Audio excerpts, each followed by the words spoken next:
Hey guys, this is Professico. I'm Chris, I'm Alex. and we're riding the pine. We're going to be bringing you some videos. It's going to be a lot of different sports things. For today, we're going to be doing the fantasy sports, kind of go over fantasy baseball for 2016, give you our rankings and our ideas on the upcoming season. We're going to include sleepers, busts. We're going to just give you our top five for each position, and then you guys can do with that knowledge what you will. Also, just kind of give you an insight into our future. We plan on kind of doing some videos, kind of showing how much we suck at sports, basically. We're going to be doing a lot of videos where we kind of just prove how these professional athletes are professional athletes. So keep your eye out though for that in the future. But for now, let's get started with our rankings. So Alex is going to lead us off with catcher. I just want to put a note in there that some of them are professional athletes and getting paid way too much. For okay, I was trying to make a Yeah. bust on Hanley, but kind of whatever. No one would have ever known that you were talking about Hanley Ramirez right there. I didn't know how to fucking put it in there. All right, guys, I'm gonna give you the top 5 catching positions that I have ranked. Number 1, I believe, is pretty much unanimous across the board. If he's not your number 1 pick for catcher, you're an idiot. That doesn't mean that you will be drafting him per se. He might be going a little way too high for your taste for catchers, but The number 1 pick for catcher would be Buster Posey. He's an unbelievable player. Number 2, I have Salvador Perez. Number 3, I have Russell Martin. Number 4, Brian McCann. And number 5, Travis d'Arnaud, because I believe that is going to be the most valuable catcher that you could probably get. You could probably get him very late into the draft, and he will be very productive for you. I have notable exceptions on there. Kyle Schwarber, if he's playing the catcher, which he will be eligible for the entire season, so you can have him as your catcher position. He's just very iffy with the strikeouts and any other productivity from him.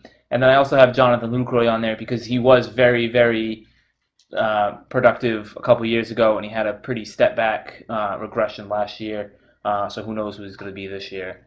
But he's ranked a lot higher than he probably should be in most of your average draft positions, and he's not going to be worth where you take him. yeah, I have Lucroy on my ADP, so not my rankings, but I have Lucroy on the ADP as the third catcher off the board, so that's way too high. But Schwarber's another one. I have him second off the board in ADP. I would be nervous about Schwarber because pitchers seem to have made kind of a second half adjustment on Schwarber, throwing him a lot more curveballs. He strikes out a lot, obviously. However, his big knock is that he doesn't swing out of pitches out of the zone, but he misses them on pitches that are inside the zone. So all it takes is a good curveball to kind of set him off balance. And the other part, he's a platoon player. I love catchers who don't actually catch. I love catchers who have that a bit eligibility, but they play every day in the outfield or they play every day on DH. Schwarber is a platoon player no matter where you put him, especially with this Fowler edition. So I would be nervous about drafting Schwarber, especially as my number 2 catcher. If you do have Schwarber, you're going to have a lot of home runs in your team, but like we said, you're probably also going to have a lot of strikeouts. And make sure you draft better elsewhere is probably what the best thing. And I would only really look to Schwarber if he fell to you. So first base. First base is pretty obvious. There's really no crazy things going on here. Number 1 overall, I have my boy Paul Goldschmidt. He has the chance to put up 50 home runs if he's healthy. There's not many 50 home run talents. There's probably him and Harper and Giancarlo Stanton right now. Maybe Mike Trout too. So you probably have 4 guys right there that could potentially hit 50 home runs. You have to get him. He's going to be in the first round, so he might be top 3 pick overall. Next on the list is Anthony Rizzo.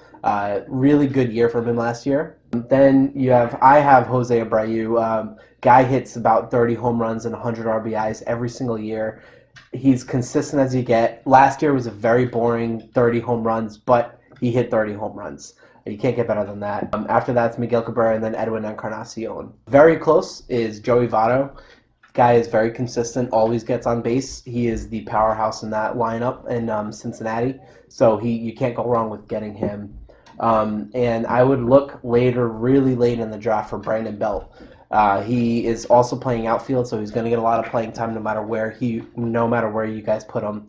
And like I said, he'll have the outfield eligibility, so he can help you in both places. I would be worried about drafting Adrian Gonzalez. He's just going to go too high. He's just a lazy player, in my opinion, and he's only getting older. So the home run's got to drop somewhere. So Yeah. I mean, Adrian Gonzalez also does hit a lot of doubles, too, which will get you some points. So your rankings were pretty much spot on for mine, except I did have Votto in my top 5 and Edwin Encarnacion in my notable exception close list. So my top 5 for the second base, we have Jose Altuve, The Flash, D. Gordon, Brian Dozier. I have Robinson Cano at number 4, and I have Jason Kipnis at number 5. I did put Dustin Pedroia in there as my notable exception because he should be healthy this year, and he's still going to be a very productive player. And you'll probably get him really late in the draft, unless you have a major Red Sox fan in your league that's just going to pick him because he's a fan of him. So I think he'll be a very valuable player that you can get late in the round if you don't go high on a second baseman. I always have problems going high on second baseman, so that's why Robinson Cano is not on my list. Robinson Cano is 3rd overall ADP right now, and I just feel as if his counting stats are going to go down. You're not going to guarantee on him to hit 300 anymore.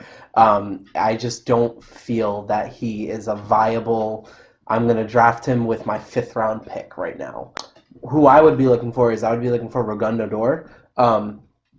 Rougned? I have to actually look up how to pronounce that name. It's called Rudy. Rudy? I always thought it was Rough Ned. I'm just going to call him Odor. My sleeper for second base is Odor. Guy is just, it's not a lot of times where you can get a 20 home run hitter almost guaranteed at second base with a little bit of speed. He's going to get you RBIs. He's going to be in the middle of that Texas Rangers lineup or towards the end of it. I would definitely look at him, and you're going to get him cheap. And he has a very potential to have a super breakout year this year. So I would definitely look up Odor. Yeah. And I also have a sleeper for second baseman, Devon Travis of the Toronto Blue Jays.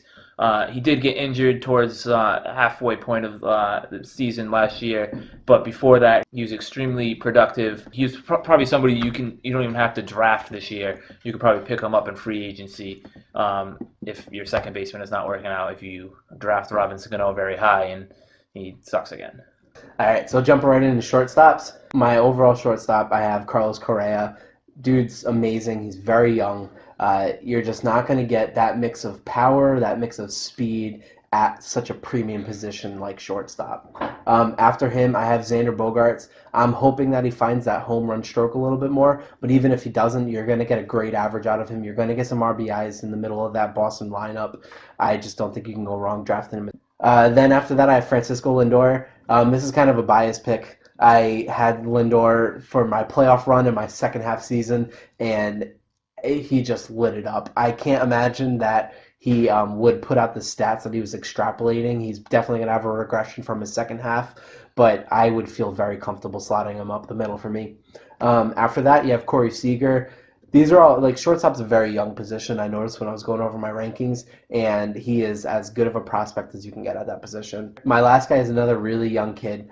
He's only 26, even though he's been in the league for so long. With the recent move to the Yankees, I think Starlin Castro is going to be phenomenal. He's going to love that short porch over in right field, and he's going to love slotting up in that middle lineup, and I think he's going to be playing second base for them this year. So definitely worth a shot looking in here up the middle. Very close, and also my sleeper, I'm giving you Addison Russell, who was Starlin Castro's battery mate back in Chicago.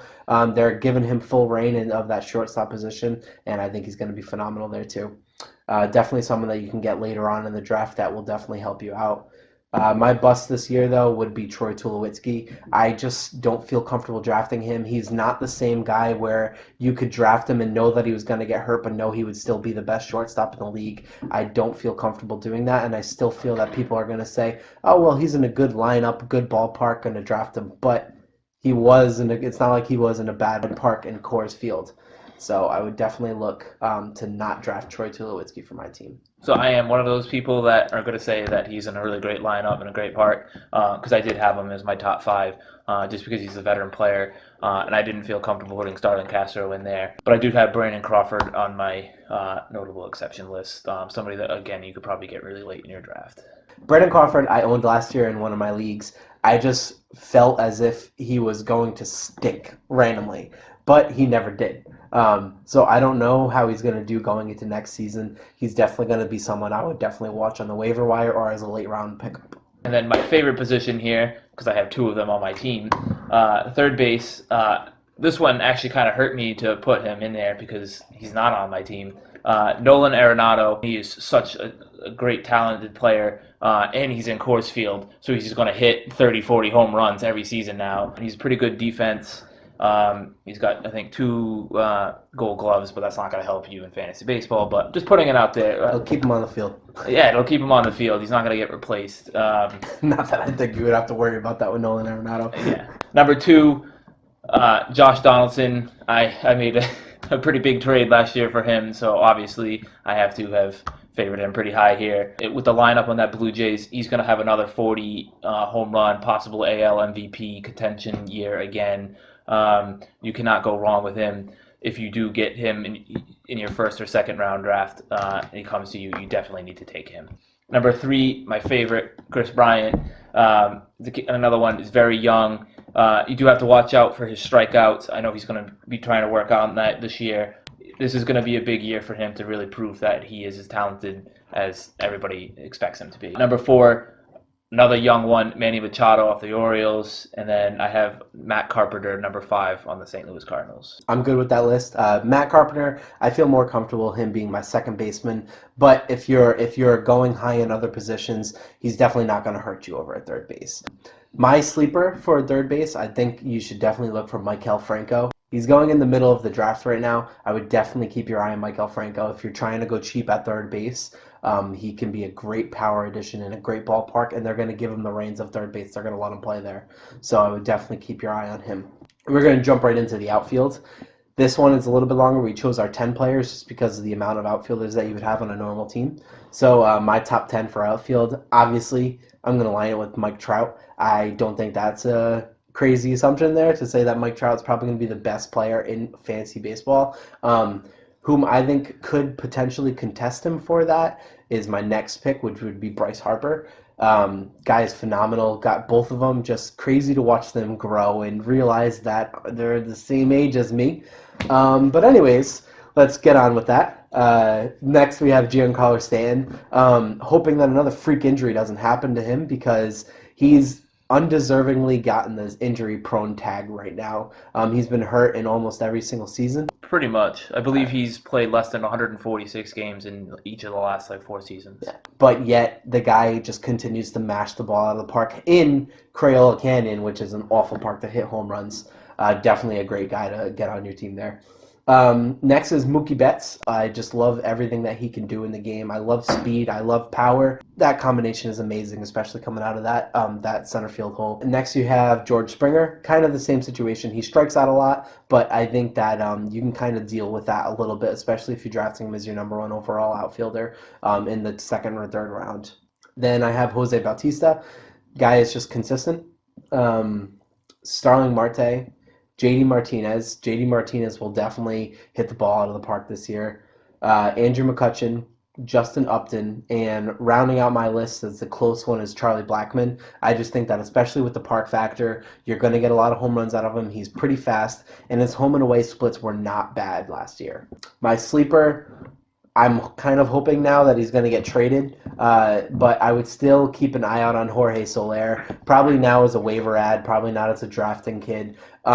If he breaks out or he gets traded to another team, definitely keep your eye on him. I'm hoping that he can break out and kind of meld all this hype that he's kind of garnered. And finally, rounding out with my bust is Adam Jones. I just don't feel comfortable drafting Adam Jones, especially at the spot that you're going to draft him. With the regression that he had, I'm just not feeling comfortable going with him. Yeah, so I also have Mookie Betts in my top 10. He's such a young, talented player. With that Boston lineup, they're all young kids, and I believe he'll be the leader of that new group once any of the remaining veteran players are out of there. And I also have Yoenis Cespedes in my notable exceptions list. He's somebody that went back to New York for a reason. He really loves that team. I think he's going to play very well in Citi Field. And why wouldn't you love that team? I mean, there's obviously a reason why I wouldn't love that team. Yeah, well, whatever. All right, so for the top 10 for pitching, because, again, there's so many pitchers that we have to have at least a top 10 in there just to include the talent. Number one, if you don't have him as your number one pitcher, again, you're an idiot. This guy is a god among men when it comes to pitching. This is apparently the only one deserving of just his last name on my list, Clayton Kershaw. I just have him as Kershaw on my list. Number 2, I had Max Scherzer. Number 3, Jake Arrieta. Number 4, Chris Sale. Number 5, Garrett Cole. Jose Fernandez. Felix Hernandez, I was still keeping in my top 10. He had kind of a down year last year. With some moves of the Mariners, he might be a little bit better this year.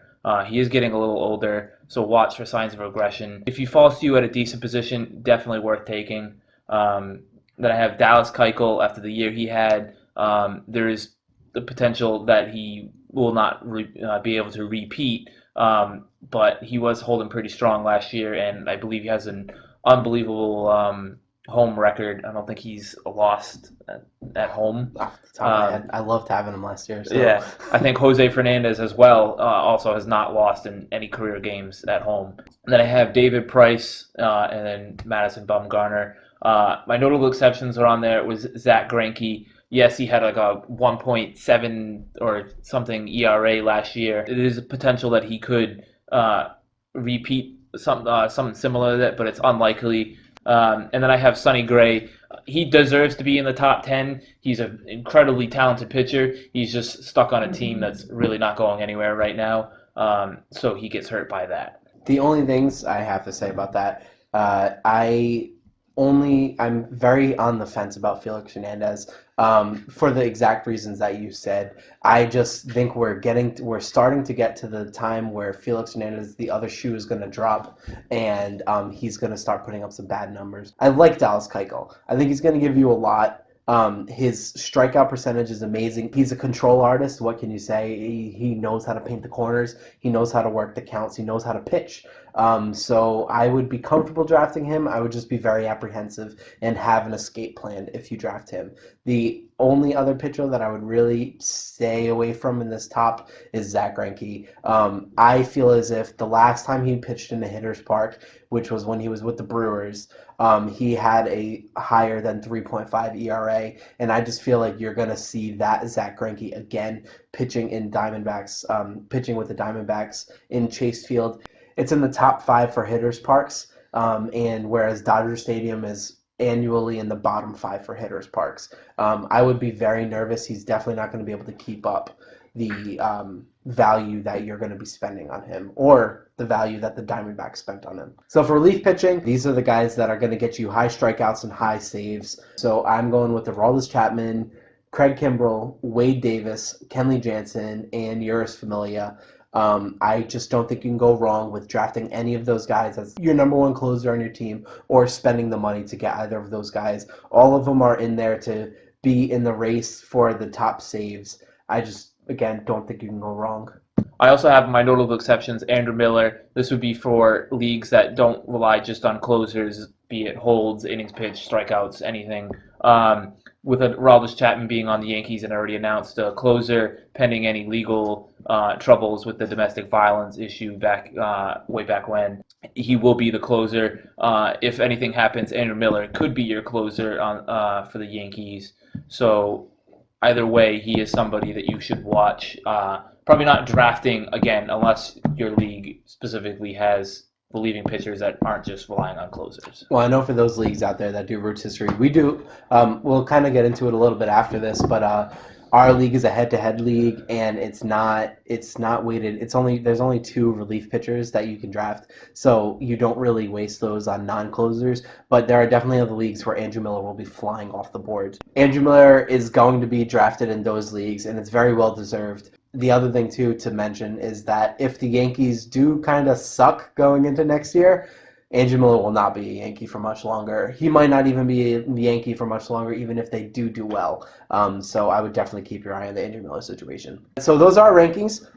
Please leave any comments if you have any questions. We'll definitely be checking on the comments, and I'll try to answer with the best of my ability. Alex will as well. Or if you think we're idiots and you want to call us out on anything, please feel free to do that. Riding the Pine is going to be us doing sports achievements that players have done. For example, just to kind of get a taste of what we would be doing, the Odell Beckham Jr. catch, we would try to do that. So, and just to prove how impossible that stuff is. So it's just to show how these athletes are super freaks of nature. Just because of the season we're at right now, that's why we're doing fantasy baseball. But definitely in the future, we're going to be working on fantasy football. We're going to be working on just football in general. We're going to be working on basketball too. We'll have other guests on the show just to kind of talk about different sports and do different feats. So just to kind of get a little bit more about our league, we have kind of a keeper league. It's a small keeper league. It's only a 10-team. We started about 2 years ago. I'm the commissioner in the league. I love commissioning the league, even though I have to deal with these assholes all the time. But basically, we just keep 4 keepers and roll on. So that's what we're doing. Hopefully 5 this year. We can work that out. We'll see where it is. I'm in favor for it. So yeah, if you guys want to talk about, we'll kind of update you as we go along about that season. Just anything interesting that happens, any interesting trades we'll probably talk about, any interesting pickups we'll talk about throughout the year. So again, keep your eyes out for that. I'm very excited, and you've been riding the pine. Is that a bad way to close it?